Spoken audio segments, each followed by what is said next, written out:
안녕하세요. 새 비디오에 오신 것을 환영합니다. 항공산업은 수년 동안 세계를 탐험하고 연결할 수 있는 기회를 제공했습니다. 그러나 이러한 발전과 기술적 성취 속에서 오늘날까지 풀리지 않은 몇 가지 미스터리도 등장했습니다. 설명할 수 없는 실종부터 특이한 목격담까지 오늘은 아직 풀리지 않은 20가지 항공 미스터리를 보여드리겠습니다. 이 채널을 처음 사용하십니까? 구독과 좋아요, 알림 설정 부탁드리겠습니다. 20. 아멜리아 에어하트는 1937년 7월 2일 항해사 프레드 노난과 함께 세계 일주를 시도하던 중 실종된 미국 비행사입니다. 아멜리아와 프레드는 로키드 모델 10 일렉트라 항공기를 타고 뉴기니의 라에에서 이륙하여 태평양의 하울랜드 섬으로 향했습니다.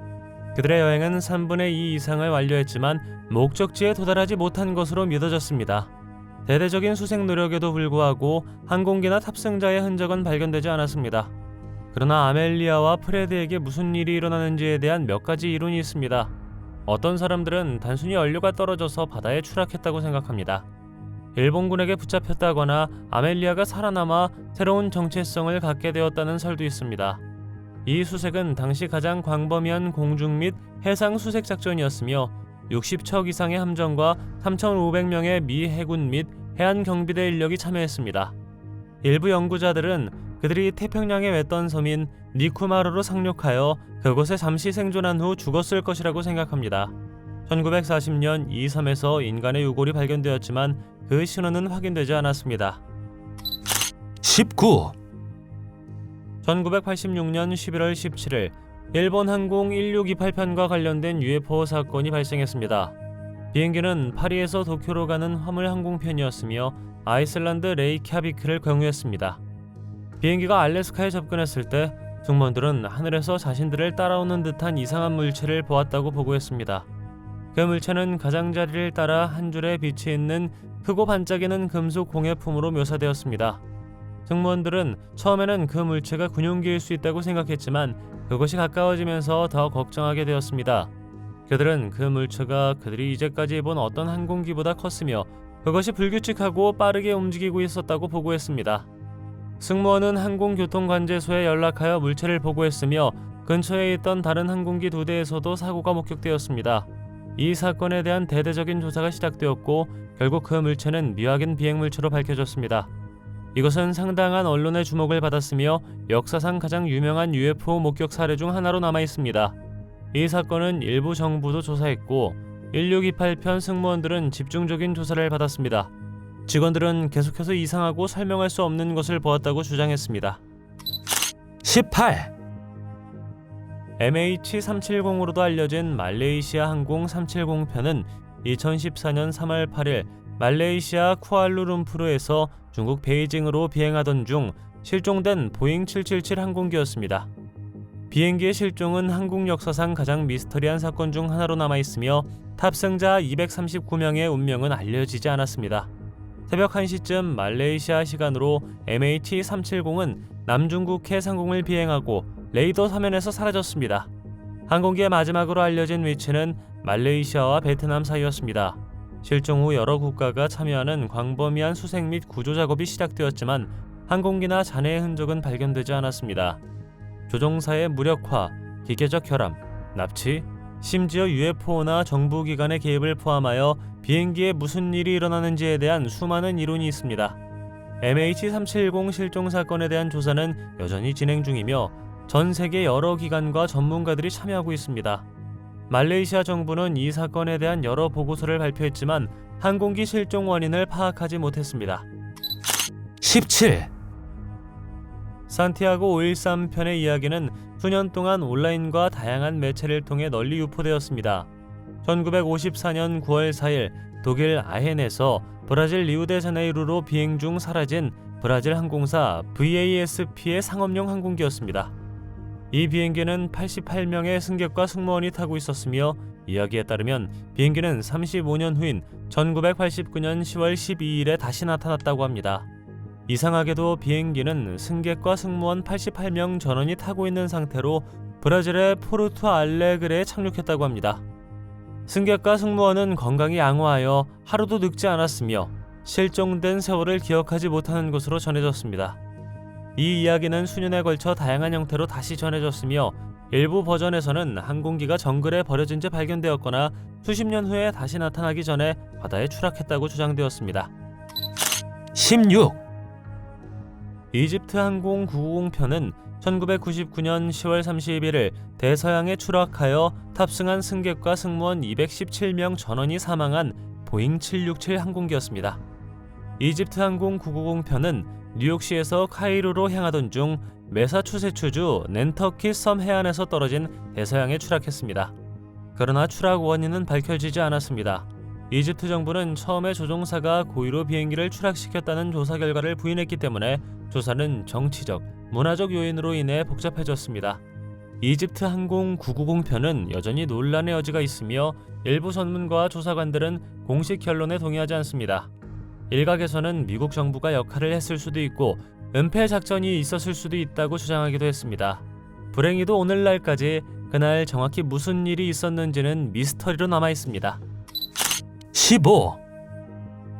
글렌 밀러는 미국의 유명한 재즈 뮤지션이자 밴드 리더로 제2차 세계대전 당시 영국 해협 상공을 비행하던 중 실종되었습니다. 글렌은 일련의 히트곡을 가지고 있으며 전통적인 재즈와 스윙 및 빅밴드 음악의 요소를 혼합한 시그니처 사운드로 유명했습니다. 제2차 세계대전 중 글렌은 미 육군에 입대해 육군 공군에 배치되었습니다. 그는 유럽에 주둔한 병사들을 즐겁게 하는 임무를 맡았고 유럽 대륙을 광범위하게 여행하며 병사들을 위해 공연하고 그들의 사기를 북돋는 임무를 맡았습니다. 1944년 12월 15일 글렌은 영국 베드퍼드셔의 영국 공군기지에서 프랑스 파리로 향하는 단발 엔진 항공기에 탑승했습니다.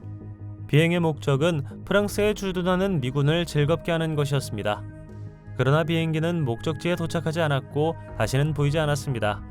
글렌의 비행기에 무슨 일이 일어났는지에 대한 수많은 이론이 있으며 여기에는 기계적 문제, 악천후, 심지어 적의 사격도 포함됩니다. 이러한 이론 중 어느 것도 확실하게 입증되지 않았습니다. 알려진 것이라곤 그가 흔적도 없이 사라졌다는 것뿐입니다. 14. 헬리오스 항공 522편은 승무원과 승객이 의식을 잃은 후에도 자동 조종 장치로 계속 비행하는 비행기였습니다. 이 사건은 유령 비행으로도 알려져 있으며 2005년 8월 14일에 발생했습니다. 헬리오스 항공 522편은 키프로스 라느라카에서 그리스 아테네로 가는 정기여객 항공편이었습니다. 항공기는 보잉 737기였으며 승객 115명과 승무원 6명이 타고 있었습니다. 이륙 직후 승무원은 비행기의 에어컨 시스템이 제대로 작동하지 않는다는 것을 알게 되었습니다. 그들은 문제를 해결하려고 시도했지만 성공하지 못했습니다. 항공기가 순항 고도까지 올라가면서 승무원과 승객은 기내 압력 손실로 인한 산소 결핍 증상을 겪기 시작했습니다. 결국 승무원은 의식을 잃었고 비행기는 자동 조종 장치로 계속 비행했습니다. 이것은 몇 시간 동안 계속된 항로를 따라 아테네를 지나 해 위를 계속 달렸습니다. 전투기들이 출격하여 항공기를 요격하려 했지만 승무원들과 의사소통을 하지 못했습니다. 비행기의 연료는 바닥났고 아무도 살아남지 못했습니다. 오늘날까지도 어떻게 이런 일이 일어났는지 불분명합니다. 13. 페남 7편은 1957년 11월 8일 태평양에서 실종된 상업용 비행기입니다. 캘리포니아주 샌프란시스코에서 하와이 호놀룰루로 가는 항공편이었으며 호놀룰루, 도쿄, 홍콩, 마닐라를 경유했습니다. 이 비행기는 승객 36명과 승무원 8명이 타고 있었습니다. 샌프란시스코와 호놀룰루 사이 어딘가에서 비행기는 태평양 상공에서 흔적도 없이 사라졌습니다. 실종 후 며칠 동안 대대적인 수색 및 구조 작업이 시작되었지만 항공기나 승객의 흔적은 발견되지 않았습니다. 무슨 일이 있었을까요? 기계적 문제일까요? 파일럿 오류? 방해? 아무도 모르지만 이 비행기는 태평양을 횡단한 최초의 상업용 비행기 중 하나였으며 기내에는 군인, 민간인 및 언론인이 타고 있었다고 합니다. 페남 7편의 실종은 미국과 소련 간의 냉전 기간 동안 긴장이 고조된 시기에 발생하여 사건이 간첩 행위 또는 기타 비밀 활동과 관련이 있을 수 있다는 추측을 불러일으켰습니다. 일부 수사관들은 그 비행기가 미사일에 의해 격추되었거나 외국 요원들에 의해 납치되었을 수 있다고 말합니다. 12. 19편은 1945년 12월 5일 버뮤다 삼각지대 상공에서 실종된 미국 해군의 그루먼 TBF 어벤저 항공기 5대였습니다. 이것은 비행술과 폭격 기술을 연습하기 위한 훈련 임무였습니다. 이것은 5대의 비행기와 14명의 승무원으로 구성되었는데 플로리다와 바하마 사이의 대서양 상공을 비행하던 중 모두 실종되었습니다. 7편에 대한 수색 및 구조 작업은 수십 대의 항공기, 선박 및 인력이 참여한 미 해군 역사상 최대 규모 중 하나였습니다. 녹음된 교신에 따르면 7편 승무원들은 처음에 자신들이 길을 잃고 방향 감각을 잃었다고 보고했습니다.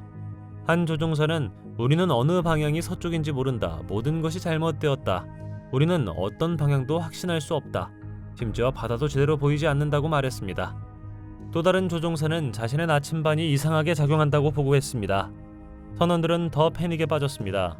어떤 사람들은 그들이 다른 세계로 이어지는 웜홀로 날아갔다고 말합니다. 그런가 하면 5대의 비행기 모두 강력한 폭풍이나 물기둥을 만났다고 말하는 사람들도 있습니다. 그것이 무엇이었든 간에 이것은 여전히 수수께끼로 남아 있습니다. 11. 파키스탄 국제항공 404편은 1992년 4월 28일에 이륙한 국내선 여객 항공편입니다. 항공기는 라오르에서 파키스탄의 물탄으로 여행 중이었고 49명의 승객과 5명의 승무원이 타고 있었습니다. 하지만 폭우가 쏟아지고 시야가 나빠졌으며 강풍이 불면서 기상 조건이 악화되었습니다. 물탄 공항에 착륙을 시도하는 동안 비행기는 공터에 떨어졌습니다. 이야기에 따르면 조종사는 너무 무서워서 착륙을 시도하기 전에 랜딩 기어를 펴지 않았다고 합니다. 불행히도 아무도 살아남지 못했고 사건 직후 조종사와 항공요원을 위한 더 엄격한 규정과 개선된 교육 프로그램이 필요하다는 요구가 제기되었습니다. 정부는 이에 대응하기 위해 국가항공안전협의회를 설립하고 국내에서 운항하는 항공사에 대한 새로운 안전기준을 시행했습니다. 항공기에서 마지막으로 녹음된 교신은 기장이 메이데이라고 외치며 조난을 요청하는 것이었습니다. 그러나 그날 정확히 무슨 일이 있었는지는 불분명합니다. 10. 앙골라 727은 2003년 5월 25일 앙골라에서 코트디부아르로 향하던 중 보잉 727 항공기가 의문의 실종을 한 사건을 말합니다. 그 비행기는 다이아몬드를 잔뜩 싣고 있었다고 합니다. 이야기에 따르면 비행기는 앙골라 상공을 비행하는 동안 레이더에서 사라졌고 항공기가 민간 회사에 속해 있다는 사실로 인해 사건에 대한 조사가 방해를 받았습니다. 화물과 탑승한 승객에 대한 정보가 부족하여 비행기에 무슨 일이 일어났는지 정확히 파악하기가 어려웠습니다. 앙골라 727의 실종에 대한 가장 두드러진 이론 중 하나는 항공기가 다이아몬드 또는 기타 귀중품의 밀수와 관련된 불법 활동에 연루되었을 수 있다는 것이었습니다. 화물과 탑승 승객에 대한 정보가 부족하기 때문에 비행기가 범죄 조직에 의해 우회되었을 수 있다는 추측이 제기되었습니다. 또 다른 이론은 비행기가 군대에 의해 요격되었을 수 있다는 것입니다. 앙골라는 내전과 정치적 불안정의 역사를 가지고 있으며 군용기가 민간 항공기를 요격했다는 과거 보고가 있었습니다. 9. 이스턴 항공 980편은 파라과이 아순시온에서 플로리다주 마이애미로 비행하다가 볼리비아 라파스를 경유했습니다. 1985년 1월 1일 항공기는 약 6,400m 고도의 안데스 산맥의 봉우리인 일리마니 산에 추락했습니다. 비행기는 산의 외딴 험준한 지역에 위치해 있어 수색 구조대가 현장에 도달해 유해를 수습하기가 어려웠습니다. 그러나 여기에 사람들을 괴롭히는 이상한 부분이 있습니다. 블랙박스 레코더는 발견되지 않았으며 정확한 원인은 여전히 미스터리로 남아 있습니다. 이스턴 항공 980편에서 온 마지막 통신은 조종석에서 라파스의 항공교통 관제소로 보내는 무선 메시지였습니다. 통신은 스페인어로 되어 있었고 비행기가 하강 중이며 고도 문제가 있음을 나타냈습니다. 이 교신이 있은 후 한동안 침묵이 흘렀고 그 다음에는 비행기가 산에 부딪히는 소리가 들렸습니다. 8. 1962년 3월 16일 플라잉 타이거 라인 739편이 서태평양 상공을 비행하던 중 실종되었습니다. 이것은 미군 병사와 그 가족을 태우고 캘리포니아에서 베트남으로 가서 괌을 경유하는 군용 비행기였습니다. 이 비행은 군용 비행을 전문으로 하는 민간 항공사인 플라잉 타이거 라인이 운항했습니다. 이 비행기는 괌에서 예정된 중간 기착지를 하고 필리핀으로 계속 갈 예정이었으나 목적지에 도착하지 못했습니다. 비행기, 배, 심지어 잠수함까지 동원하여 대대적인 수색을 벌였지만 단 한 점의 잔해도 발견되지 않았습니다. 이것의 실종에 대한 이론은 납치, 사보타주, 심지어 UFO 활동 가능성에 이르기까지 다양했습니다. 739편에서 이뤄진 마지막 교신은 괌에서 이륙한 직후 항공교통관제소에 정기적으로 무선 교신을 한 것이었습니다. 비행 엔지니어가 보낸 교신은 항공기가 순항 고도까지 상승하고 있으며 기내의 모든 것이 정상임을 확인했습니다. 무슨 일이 일어났을 것이라고 생각하시나요? 7. 프레드릭 발렌티치는 1978년 10월 21일 호주 남동부 베스 해협 상공을 비행하던 중 실종된 호주 조종사였습니다. 프레드릭은 멜버른의 무라빈 항공에서 태즈메이니아의 킹아일랜드로 가는 경비행기를 타고 가던 중 비행기 위를 맴도는 미확인 비행 물체를 보았다고 보고했습니다. 그의 무전 기록에 따르면 물체는 금속이었고 초록색 불이 켜져 있었다고 합니다. 그는 그 물체가 자신을 따라오고 있으며 엔진에 문제가 있었다고 보고했습니다. 프레드릭의 마지막 교신은 금속성 긁는 소리와 침묵으로 이루어졌습니다. 일부 전문가들은 그가 악천후로 방향 감각을 잃거나 길을 잃고 바다에 추락했을 수 있다고 말했습니다. 그런가 하면 그가 UFO나 다른 설명할 수 없는 현상을 만나 비행기를 조종할 수 없게 되었을 것이라고 믿는 사람들도 있습니다. 일각에서는 프레드릭이 개인적인 문제를 회피하기 위해 스스로 실종을 감행했을 수도 있다고 주장합니다. 6. 1947년 8월 2일 남아메리카 안데스 산맥 상공을 비행하던 중 영국산 남미항공 항공기가 실종되었습니다. 항공기는 아르헨티나 부에노스아이레스에서 칠레 산티아고로 가는 중이었습니다. 아르헨티나와 칠레 정부의 노력에도 불구하고 항공기와 승객 및 승무원 11명의 흔적은 발견되지 않았습니다. 실종 사건의 가장 특이한 측면 중 하나는 항공기가 사라지기 직전에 받은 수수께끼 같은 메시지입니다. 모스부호로 전송된 메시지에는 스탠덱이라고 적혀 있었습니다. 이 메시지의 의미는 완전히 설명되지 않았으며 수많은 이론과 추측을 낳았습니다. 어떤 사람들은 스탠덱이 암호 또는 조난 신호일 수 있다고 제안한 반면 다른 사람들은 무선 장비의 실수 또는 오작동이라고 생각합니다. 실종의 또 다른 특이한 점은 항공기의 잔해나 파편이 발견되지 않았다는 사실입니다. 스탠덱은 무슨 뜻이라고 생각하시나요? 댓글로 알려주십시오. 5. 페남 914편은 미스터리하게 사라졌다가 다시 나타난 비행기입니다. 1955년 7월 2일 비행기는 뉴욕을 이륙하여 마이애미로 향하고 있었습니다. 그러나 항공기는 레이더에서 사라졌고 실종된 것으로 간주되었습니다. 미스터리를 더욱 어렵게 만드는 것은 비행기가 37년 후에 다시 나타나 베네수엘라의 카라카스 공항에 착륙했다는 것입니다. 이야기에 따르면 승무원과 승객은 아직 살아있었고 늙지 않았다고 합니다. 그러나 실종 당시 무슨 일이 있었는지 그리고 그 사이에 항공기가 어디에 있었는지는 여전히 수수께끼로 남아있습니다. 페남 914편의 미스터리를 설명하기 위해 몇 가지 이론이 제시되었습니다. 한 이론은 항공기가 시간여행의 경우에 관련되어 있으며 우리의 현실로 돌아오기 전에 우연히 다른 시간이나 차원으로 끝났다고 제안합니다. 또 다른 이론은 항공기가 레이더 장비 오작동과 같은 기술적 문제에 직면하여 레이더에서 사라졌다가 나중에 발견되었다는 것입니다. 항공기에 정확히 무슨 일이 일어나는지에 대한 정확한 답은 없지만 우리 주변 세계에 아직 발견해야 할 것이 얼마나 많은지 상기시켜주는 매혹적인 미스터리로 남아있습니다. 4. B-47의 실종은 1956년 3월 10일 미국 공군의 B-47 스트라토젯 폭격기가 지중해 상공의 훈련 임무 중 실종되면서 발생했습니다. 이것은 플로리다의 맥딜 공군기지에서 이륙하여 모로코의 공군기지로 향하던 세대의 항공기 편대의 일부였습니다. 폭격기는 무장하지 않았지만 전쟁 시에 사용하기 위한 2개의 핵캡슐을 운반했습니다. 비행 중 B-47은 악천후를 만났고 승무원들은 핵캡슐을 지중해에 떨어뜨려야 했습니다. 그 후 승무원은 스페인의 인근 공군기지로 비행을 시도했지만 항공기는 레이더에서 사라졌고 다시는 보이지 않았습니다. 최근 몇 년 동안 B-47은 실종 당시 추가 핵 부품을 탑재하고 있었을 수 있다는 제안이 제기되었습니다. 3. 바리그 967편은 1979년 1월 30일 브라질 리우데자네이루에서 일본 도쿄로 향하던 중 실종된 상업용 항공기입니다. 보잉 707 항공기에는 승무원 12명과 승객 153명이 타고 있었으며 그 중에는 일본인 관광객도 다수 포함되어 있었습니다. 그러나 그 비행기는 태평양 상공에서 사라졌습니다.